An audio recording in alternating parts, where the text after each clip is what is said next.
James Bond ditugaskan untuk menghentikan seorang penjahat terkenal bernama Auric Goldfinger yang berencana merampok cadangan emas Amerika Serikat di Fort Knox.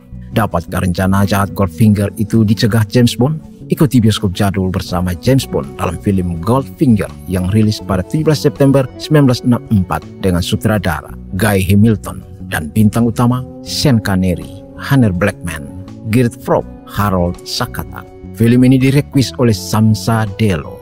Tetaplah di bioskop jadul bersama James Bond.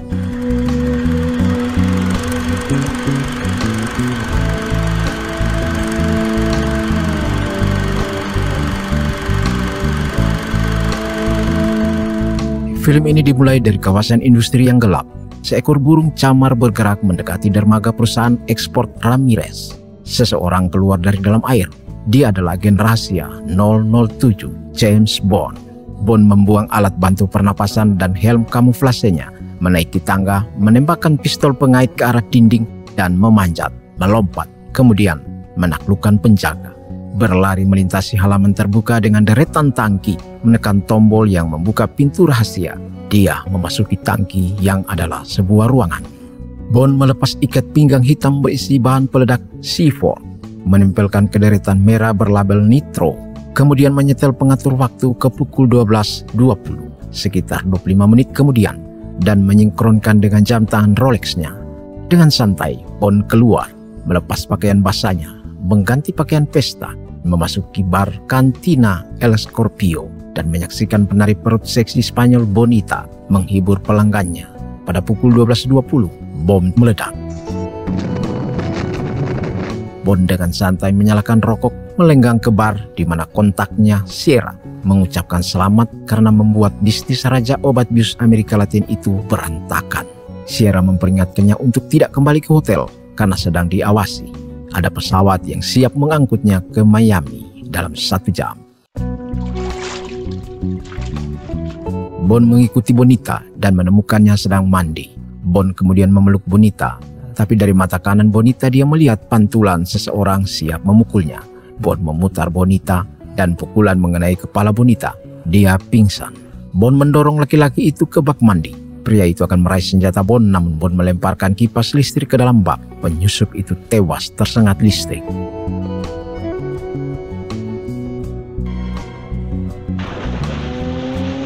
Dari Amerika Latin, agen dinas rahasia Inggris James Bond terbang ke Miami, Florida. Di Hotel Fontainebleau yang megah, seorang pria berjalan ke arah kolam.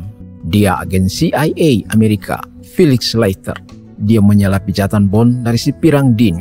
Felix menyampaikan pesan dari M, Kepala Badan Intelijen Rahasia Inggris, bahwa ia tidak lagi berlibur. Misi barunya adalah mengawasi penjahat kaya, rakus, penyeludup emas, Auric Goldfinger. Felix menunjuk Goldfinger sedang menuruni tangga untuk menghadiri permainan kartu hariannya. Lawannya yang kaya bernama Simons. Dia sudah kehilangan $10.000 seminggu sebelumnya. Untuk mengganti kerugiannya, Simons menggandakan taruhannya menjadi $5 per poin. Bond mendekat dan melihat 3 garis pandang Goldfinger. Di koridor atas Hotel Fontainebleau, Bond meminjam kunci kamar utama dari pelayan kamar untuk memasuki kamar 905, suite Auric Goldfinger. Dia masuk, terdengar suara wanita menjelaskan kartu lawan Goldfinger. Wanita itu berbicara ke mikrofon kecil dan mengamati melalui teropong, menyampaikan informasi kartu Simons ke Goldfinger. Bond mendekat dan mematikan pemancarnya. Terlihat Goldfinger frustrasi mengutak-atik perangkat pendengarannya dan segera kalah di game berikutnya. Wanita itu adalah Jill Masterson. Dia mengaku dibayar menjadi mata Goldfinger. Bond menyalakan kembali pemancarnya, kemudian mengancam Goldfinger membiarkan kehilangan $15.000 agar Simons dapat mengganti kerugiannya atau Bond akan menelpon polisi. Bond mengundang Jill makan malam di kota itu. Kemudian basa-basi itu pun berlanjut di tempat tidur. Bond menerima telepon dari Felix Leiter untuk makan malam.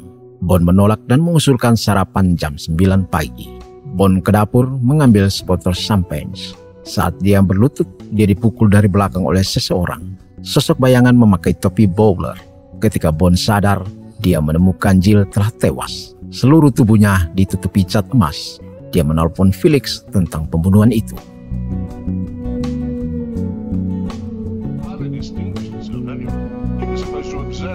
Bond terbang ke London, Inggris bertemu M bosnya untuk mendapatkan pengarahan. Dia menggambarkan kematian Jill Masterson sepertinya pernah terjadi di abad ke-18 pada penarik kabaret.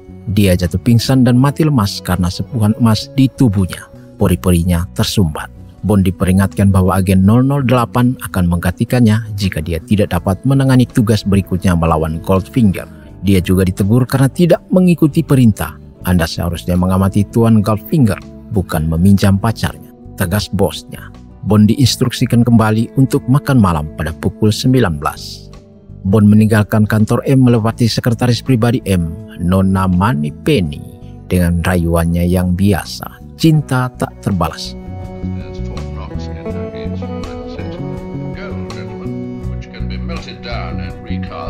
Di ruang makan Bank of England, mereka menikmati brandy dan cerutu. Bond diberi pengarahan oleh M dan Kolonel Smithers, eksekutif bank terkemuka Inggris. Smithers menjelaskan bagaimana emas batangan merupakan bahan yang ideal untuk diseludupkan karena dapat dengan mudah dilebur menjadi berbagai bentuk. Goldfinger merupakan dealer emas batangan dan perhiasan internasional yang sah, juga mengoperasikan instalasi metalurgi sederhana secara legal. Dengan semua sumber dayanya, dia dicurigai mentransfer sebagian emasnya secara ilegal ke luar negeri untuk mendapatkan keuntungan dengan menjualnya ke tempat yang nilai emasnya lebih tinggi.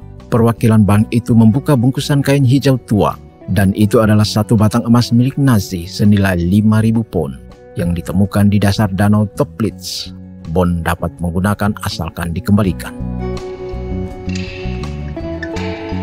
Keesokan paginya di Key Branch, bagian penelitian dan pengembangan dinas rahasia Inggris, Direktur Lab He atau Quartermaster alias Mayor Boothroyd, kepala Secret Intelligence Service, bercanda dengan Bond bahwa Bentley-nya telah pensiun atas perintah M dan harus diganti dengan kendaraan baru yang canggih, Aston Martin DB5 modifikasi. Mobil anti peluru, plat nomor dapat berganti untuk 3 negara, dilengkapi pelacak, senapan mesin, oil slick, tabir asap, kursi lontar penumpang, dan pemotong ban. Bond melacak Goldfinger ke klub golf country di Kent, Inggris. Keduanya bertemu di toko golf yang dikelola Black King. Black King menyarankan agar Goldfinger bermain melawan anggota klub lama, Bond. Goldfinger menerima tantangannya. Hawker akan menjadi caddy Bond, dan Ojob, pelayan yang bisu itu, akan menjadi asisten Goldfinger. Di hole ke-16, Goldfinger mengungkapkan kecurigaannya pada Bond. Saat Goldfinger hendak melakukan putt, Bond menjatuhkan batangan emas Nazi ke rumput dekat lubang. Batangan emas yang berkilau itu mengganggu Goldfinger dan dia gagal melakukan putt.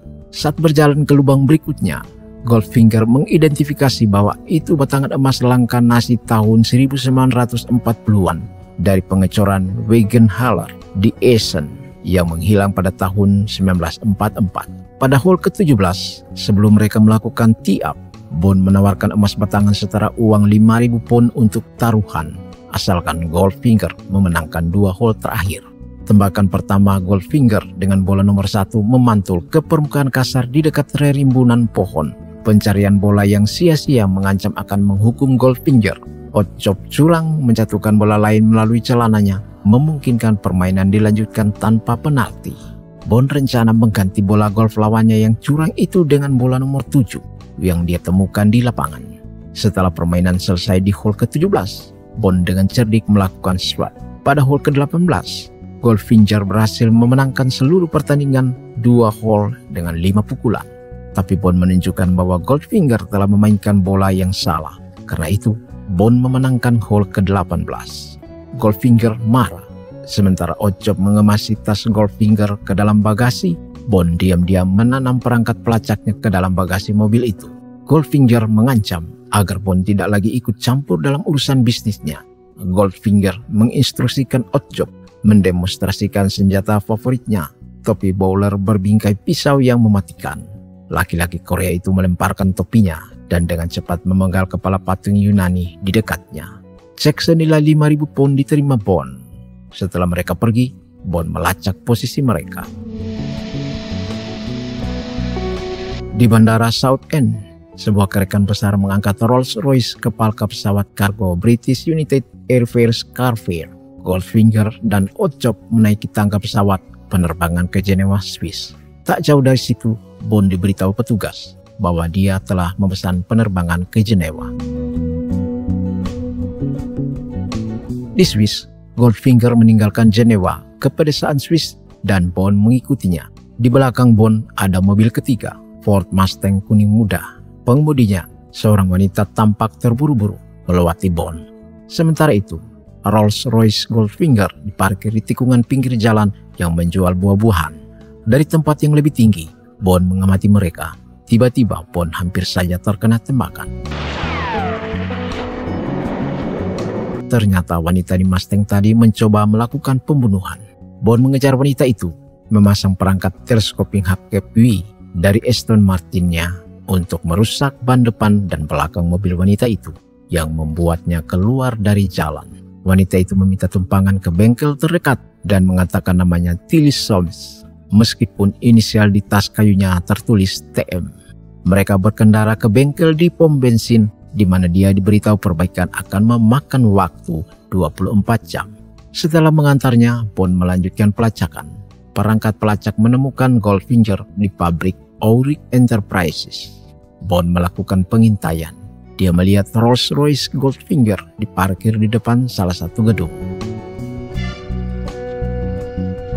Malam hari, Bond menuruni lereng bukit menuju pabrik, menghindar dari dua penjaga berbahasa Korea. Dia menaiki tangga darurat. Dari jendela berjeruji dia mengintip ke bagian dalam pabrik metalurgi. Di sana, Rolls-Royce Goldfinger dibongkar. Goldfinger menjelaskan bagian bodywork mobilnya emas padat 18 karat, dilebur menjadi emas batangan. Kendaraan itu digunakan untuk mengangkut emas Auric dengan menyusun ulang semua bagian bodi mobil dengan emas dan mengirimkannya dari satu tempat ke tempat lain. Bond mendengar Goldfinger menyebut operasi Grand Slam. Bond kembali ke lereng bukit. Di sana dia mendengar ranting patah dan terlihat sosok berkerudung gelap memegang senapan, siap menembak. Bond menggagalkan tembakan itu yang sasarannya adalah Goldfinger. Tapi sayang, kabel alarm secara tidak sengaja tersandung laras senapan.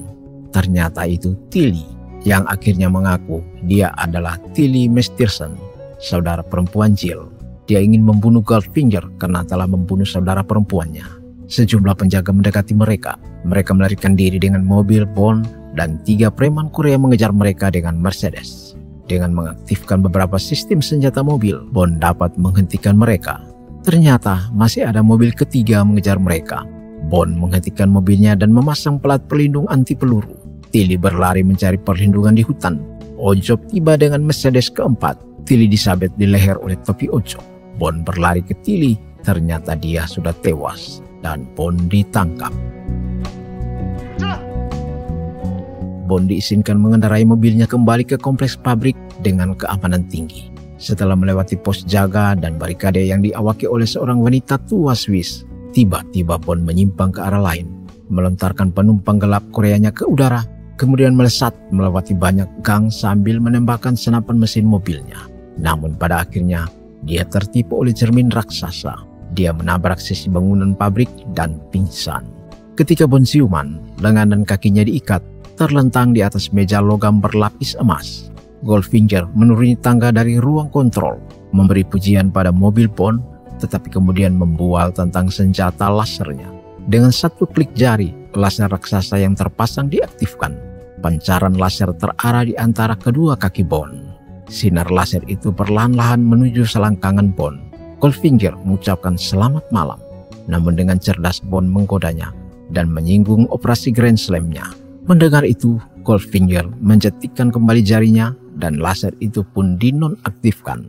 Tuan Kist menembakkan pistol bius ke dada Bond, membuatnya pingsan. Bond disadarkan kembali dalam penerbangan ke Baltimore di dalam pesawat Lockheed Jetstar milik Goldfinger. Bond dikawal Pussy Galore yang juga pilot pribadi Goldfinger. Bond ditawari minuman dari pramugari Asia Mei Lei dan Bond memesan minuman standarnya, martini, dikocok bukan diaduk. Di kamar kecil belakang pesawat, Bond mengganti pakaiannya. Mei Lei berusaha mengawasinya melalui lubang tapi Bond menghalangi. Dari alat cukurnya, Bond mengeluarkan pelacak mini. Setelah diaktifkan, dia meletakkan benda itu di sol tumit sepatunya untuk mengirimkan sinyal posisinya. Dan dari kantornya, Felix Leiter menelpon M melaporkan posisi terakhir Bond. Jet Auric Enterprises mendarat di Bluegrass Airfield, langsung memasuki hanggar dengan spanduk Pussy Galore Flying Circus. 5 pesawat Piper bermesin tunggal terlihat terbang di atas kepala dalam formasi V. Pussy mengatakan bahwa dia telah melatih mereka. Bond memujinya dan mengundangnya makan malam. Tapi Ochob telah berdiri dengan 2 orang Korea di kursi belakang. Bond diperintahkan ke baris kedua. Bond dibawa ke pangkalan State Farm Goldfinger di Kentucky. Goldfinger berdiri di luar markas besarnya menjambut Bond. Bond diperintahkan ke ruangnya, sel bawah tanah. Melalui perangkat di tumit sepatunya, Bond terlacak di layar dashboard Ford Thunderbird putih Felix Leiter yang diparkir di Kentucky Fried Chicken bersama Leiter. Agen CIA Johnny sedang memantau layar. Sementara itu, Goldfinger melakukan pertemuan dengan beberapa rekan kejahatan terorganisir di ruang permainan rumpus. Orang ke-13, bos mafia bernama Mr. Solo, kesal karena bergaul dengan penjahat rendahan lainnya. Masing-masing bos mafia menuntut pembayaran kontrak pengiriman yang telah mereka lakukan dengan imbalan $1 juta yang dijanjikan dalam emas batangan. Goldfinger menawari mereka kesepakatan yang lebih baik lagi, 1 juta hari ini atau 10 juta besok. Goldfinger menekan tombol, meja biliar terbalik menampilkan panel kontrol. Dia memutar 3 saklar, menurunkan panel kayu dan mematikan lampu. Kemudian menampilkan foto udara hitam putih besar dari tempat penyimpanan emas di Fort Knox. Dia mengambil tongkat biliar dan menunjuk lokasi bank, menggambarkan rencananya operasi Grand Slam, merampok fasilitas yang menyimpan $15 miliar, seluruh cadangan emas Amerika Serikat. Para gangster mencemooh rencana Goldfinger yang berani itu, menaklukkan Fort Knox yang dijaga ketat militer. Solo menyebutkan ada 35.000 pasukan ditempatkan di Fort Knox yang dikoreksi Goldfinger dengan 41.000 pasukan. Goldfinger kembali memutar tombol. Bagian tengah lantai terbuka, memperlihatkan replika Fort Knox skala kecil, kemudian melanjutkan penjelasannya. Sementara itu, Bond melarikan diri dari sel tahanan dengan menaklukkan penjaga. Setelah berjalan menyusuri koridor, Bond berada di bawah replika Fort Knox, di mana dia mendengar Goldfinger menjelaskan rencananya menyusup ke struktur bank yang tidak dapat ditembus itu. Bond pun membuat catatan.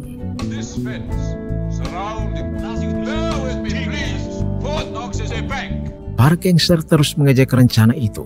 Goldfinger menjadi jengkel. Dia menjelaskan rencananya akan menggunakan gas saraf Delta 9 yang mematikan. Disemprotkan dari tabung emas di atas Fort Knox melalui pesawat Flying Circus Pussy Galore. Gas itu akan melumpuhkan pasukan dengan ketidaksadaran total 24 jam. Tuan Solo tidak puas dengan penjelasan itu. Dia menginginkan $1 juta segera. Goldfinger setuju dan membawa Solo pergi. Sementara yang lain menunggu penjelasan lebih lanjut. Setelah Bond mencatat, dia melilitkan catatan itu ke alat pelacak yang dilepas dari tumit sepatu, lalu mengantonginya. Tiba-tiba, kaki Bond ditarik dan dia jatuh tertelungkup. Pussy Galore bersama 2 antek Korea menangkapnya. Di area lain, Tuan Kiss mengaktifkan sebuah saklar, menutup tempat perapian ruang rumpus, dan menyegel ruangan itu. Kemudian melepaskan gas saraf Delta 9 yang mematikan. Diiringi suara mendesis, mereka semua pingsan dan diduga tewas. Di luar rumah, batangan emas dimuat ke dalam bagasi sedan Lincoln Continental. Imbalan $1 juta untuk satu-satunya gangster New York yang tidak setuju. Tuan Solo. Mafia itu dikawal oleh Goldfinger ke kendaraan saat Pussy membawa Bond kembali ke sel. Goldfinger memperkenalkan Bond pada Solo. Diam-diam Bond meletakkan catatannya ke saku Solo. Kendaraan itu dikemudikan Ochob menuju bandara. Johnny dan Felix diberitahu tentang pergerakan Bond lewat pelacak di saku Solo. Dalam perjalanan, Ochob dengan sengaja melewati pintu masuk bandara internasional dan mengambil jalan memutar kemudian parkir. Ochob menembak mati Solo, kemudian mengemudikan mobilnya ke tempat pengancuran logam bekas. Mobil yang telah berbentuk kubus itu dipindahkan ke belakang pickup Ford Ranchero. Ocop mengemudikan kendaraan itu kembali ke Stadtwald. Peracak berhenti berfungsi. Leiter menyuruh rekannya ke peternakan.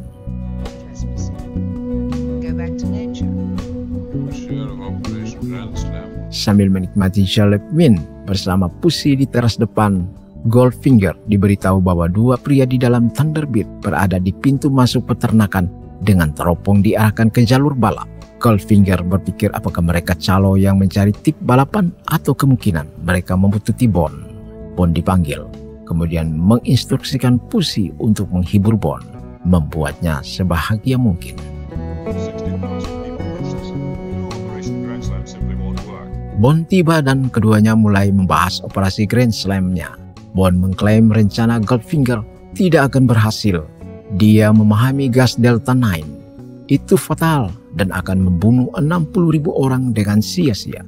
Bond tidak yakin bahwa emas batangan senilai 15 miliar dolar yang beratnya 10.500 ton dengan mudah diangkut secara logistik tidak mungkin dan memakan waktu terlalu lama.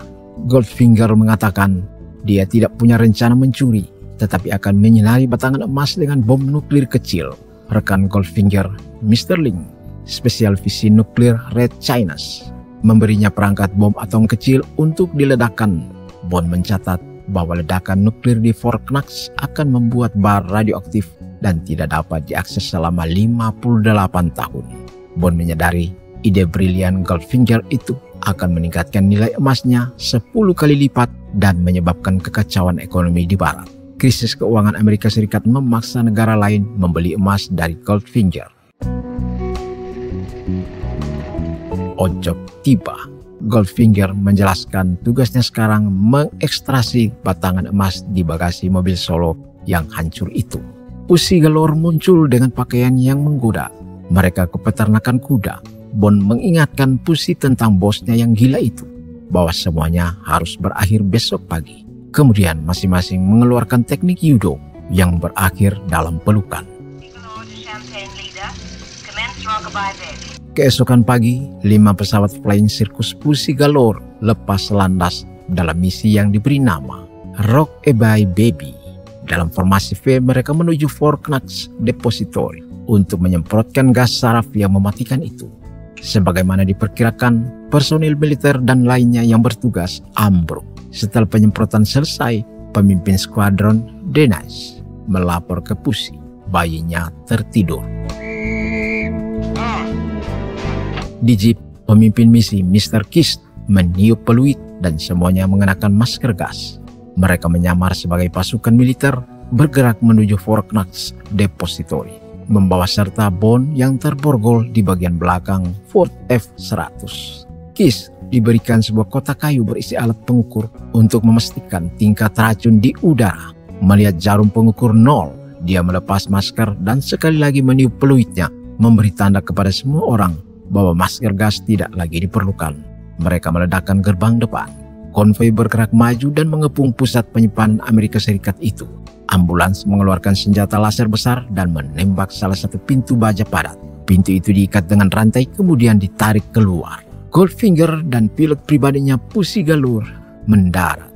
Dengan hati-hati, bom nuklir dipindahkan dengan troli ke dalam gedung.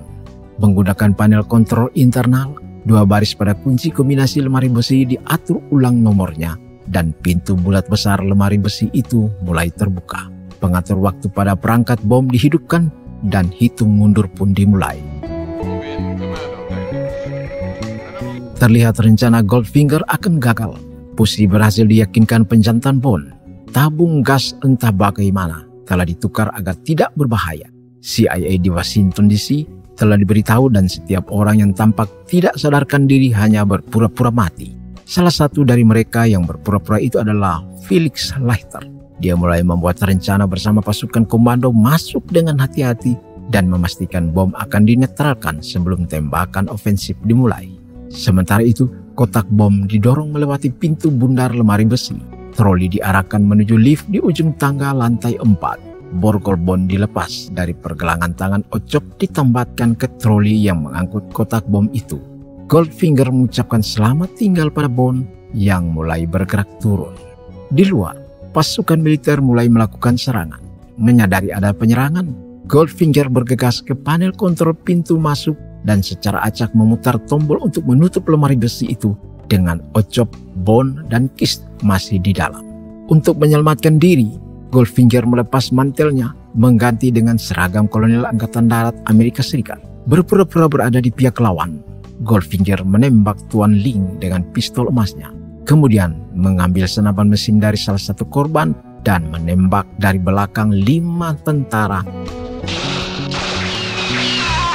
lalu melarikan diri. Kiss akan melepaskan sekring dari perangkat bom untuk menyelamatkan mereka, tapi Occop berusaha mencegahnya, menangkapnya, dan melemparkannya dari pagar balkon lantai 4 ke bawah tempat Bond berada. Bond yang diborgol menyeret kotak bom yang berat itu mendekati jasad Kiss, mengambil kunci borgol dan membuka borgolnya. Occop menuju lantai dasar. Sesampai di sana, dia melemparkan topi bowlernya yang mematikan itu ke arah Bond. Bond merunduk dan topi itu meleset.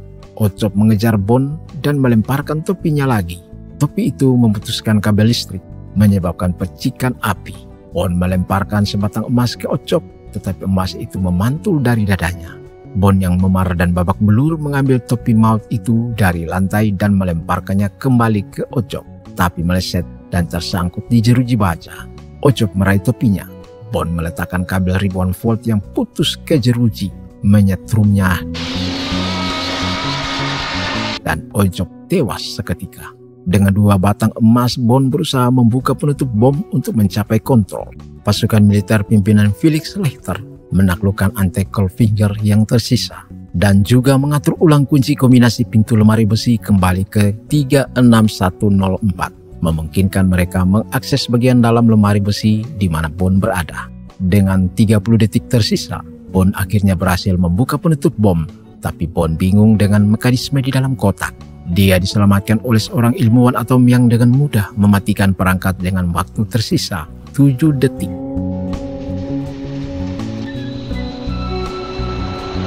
Di sebuah lapangan terbang, 3 kendaraan mendekati pesawat Lockheed Martin Jetstar yang diparkir. Bond dijadwalkan dalam pertemuan pribadi dengan Presiden Amerika Serikat di Gedung Putih. Begitu pesawat mengudara, tirai biru menuju kokpit terbuka dan Goldfinger berseragam militer menyambut Bond dengan menodongkan pistol berlapis emasnya. 3 awak pesawat yang asli telah dilumpuhkan di hanggar. Goldfinger memberitahu Bond bahwa dia akan tiba di Kubah dalam 2 jam. Ketika Goldfinger lengah, Bond meraih lengannya dan berjuang mendapatkan pistolnya. Revolver itu melepaskan tembakan mengenai satu jendela pesawat, menyebabkan dekompresi tekanan udara kabin. Goldfinger ditarik ke jendela kecil yang pecah dan tersedot keluar.